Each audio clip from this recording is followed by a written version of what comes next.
pakai female-nya nih. Dan yang ikan ketiganya nih dari hasil crossingan sendiri, ini ekornya lebih ke half moon.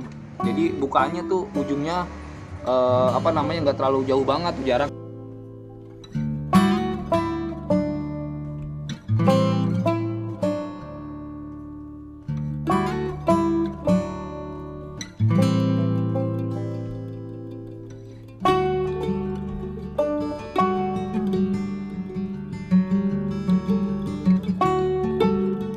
Ini hasil silangan yang bisa dibilang ini udah mendekati glopis karena warnanya sendiri ya emang kayak warna glopis tuh.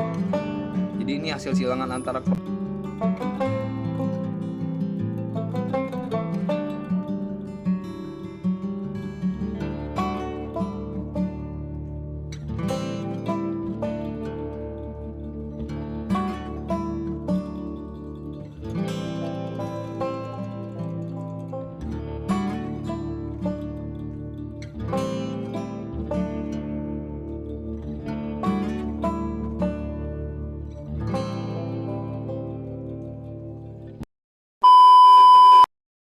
Assalamualaikum warahmatullahi wabarakatuh guys. Jadi di video kali ini nih kita mau review ikan hasil silangan antara ikan krontail sama ikan glopis. Nah kemarin kita sempat review anakannya, tapi sayangnya size-nya masih kecil nih karena usianya sekitar 1,5 bulan dan sekarang usianya udah mau masuk ke 3 bulan nih. Dan rencananya kita mau lanjut inbreed. Jadi kenapa harus inbreed? Karena kita tuh harus memperkuat genetiknya sendiri. Jadi memperkuat genetiknya kita berdasarkan anatomi dan warna. Dari warnanya sama anatominya itu paling penting ketika kita mau inbreed dan mau lanjut genetik untuk jenis ikan yang mau kita pengenin nih. Terutama ya kita bisa bikin ikan cetek glopis, kita pengen bikin plakat glopis, dan ini dari pengalaman saya dan selama saya keliling ke petani-petani dan saya belajar gimana hasil silangan ini dan hasilnya nanti bakal kita jelasin. Dan kita ada beberapa sampel ikan yang bakal kita review satu persatu dari hasil silangan nih. Jadi hasil silangan antara ikan krontail sama ikan glopis nih guys. Nah bang, ayo bang kita lihat ikannya ini guys. Nah pertama kita mau ngejelasin yang ini nih. Yang ini sih indukan, itu udah pasti tahu dah jenisnya half moon bang. Tapi yang ini nih bang nih. Nah ini dari jenis maskot krontail. Kita waktu itu dapat indukannya di female-nya, kita pakai maskot tuh, dan ternyata keturunannya warnanya kayak gini tuh. Jadi keturunannya agak kayak maskot, jadi putih-putih kayak ikan jenis koi itu. Cuma silangannya ini sama glopis tuh, jadi warnanya kayak gini tuh. Tuh warnanya kayak gini guys tuh. Warnanya jadi agak merah-merah gimana tuh. Dan ini usianya udah mau 3 bulan tuh. Cuma sayangnya ekornya bukannya nggak kayak krontail, jadi setengah half moon dan setengah krontail tuh. Jadi ini harusnya di inbreed lagi kita. Nah ini sampel pertamanya yang bakal kita lanjut inbreed. Ini yang mutasinya lumayan mendekati ke maskot nih karena warnanya sendiri mirip kayak maskot. Dan kita pakai female-nya itu glopis, kita pakai female-nya CT. Itu warnanya maskot dan male-nya glopis tuh. Jadi ya kita pintar-pintar seleksi indukan aja sih kalau pengen kita bikin plakat. Kalau dari pengalaman saya sih kita berdasarkan ray-nya, ujungnya yang gak bercabang, jadi cuma lancip satu-satu aja tuh.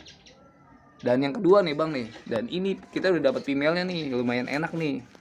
Jadi kalau kita nemu female-nya kayak gini, kemungkinan ini ujung ekornya kayak plakat nih. Jadi kemungkinan kita mau bikin CT plakat dari female ini nih. Jadi kita cuma prediksi aja kalau dari pengalaman petani sih, sedikit sharing pengalaman. Jadi kita berbagi cerita sama petani, ya informasi yang saya dapat kayak gitu.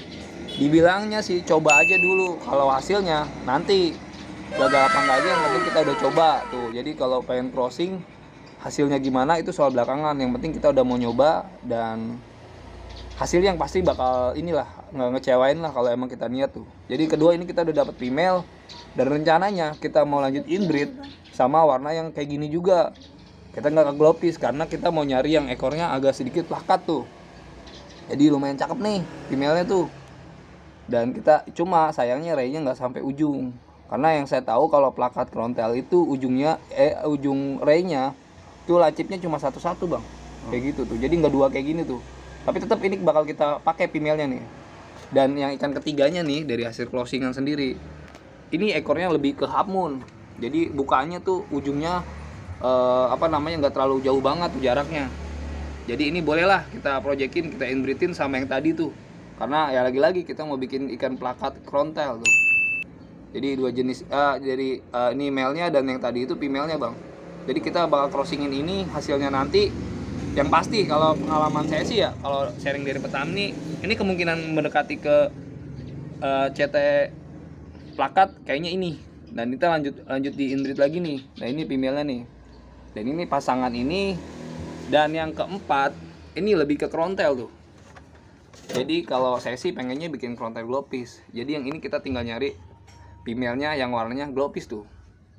Karena dari matanya sendiri tuh hijau tuh. Jadi kalau matanya hijau, kemungkinan kuat bawa genetik glopisnya ini si jantannya ini udah mulai cakep nih tuh. Jadi tinggal di grooming aja sih 2 minggu lagi, kita taruh di aqua galon buat pembesaran, kasih makan secukupnya dan langsung kita breeding kayak gitu. Jadi kenapa gagal breeding itu biasanya waktu pas kita seleksi indukan, biasanya usianya belum tua, Bang. Jadi kalau usianya belum tua, belum matang donat, kemungkinan gagal iya. Karena kalau usia ikan cupang tuh kalau misalnya usianya masih muda biasanya agak lumayan labil.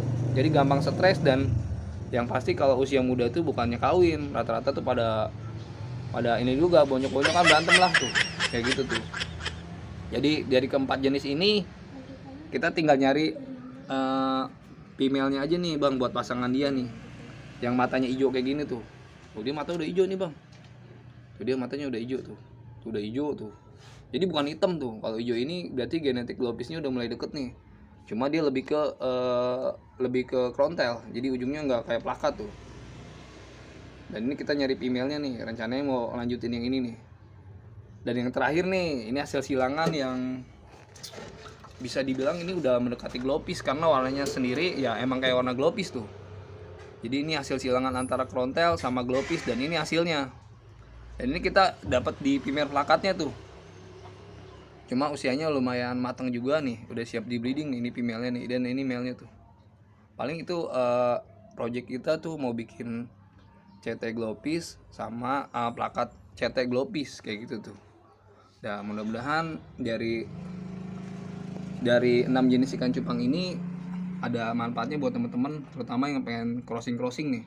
Jadi dari segi anatominya kayaknya udah jelas tuh antara krontel sama glopis ternyata pecahan anaknya tuh macam-macam, nggak langsung jadi plakat CT glopis, nggak jadi CT glopis, 2 jenis itu paling targetnya tuh. Ya paling sampai situ aja kali, Bang, dari 6 jenis ikan cupang ini yang udah kita jelasin. Nah guys, jadi dari 2 jenis cupang ini kita ada punya target. Jadi target 2 jenis ini kita mau bikin plakat krontel, terus CT krontel ya, tapi lainnya lain glopis tuh. Jadi kita pengen hijau, ekornya kayak krontel dan satunya lagi kayak plakat krontel tuh. Ya mudah-mudahan dari 6 jenis ikan cupang ini teman-teman ngerti. Pokoknya buat teman-teman ikutin aja di channel ini, kita bakal ngebahas seputar crossingan ikan silangan dan yang pastinya silaturahmi ke pam-pam para petani ikan cupang tuh. Jadi buat teman-teman intinya jangan lupa bersyukur dan jangan lupa berbagi, Bang. Kita tutup aja. Wassalamualaikum warahmatullahi wabarakatuh.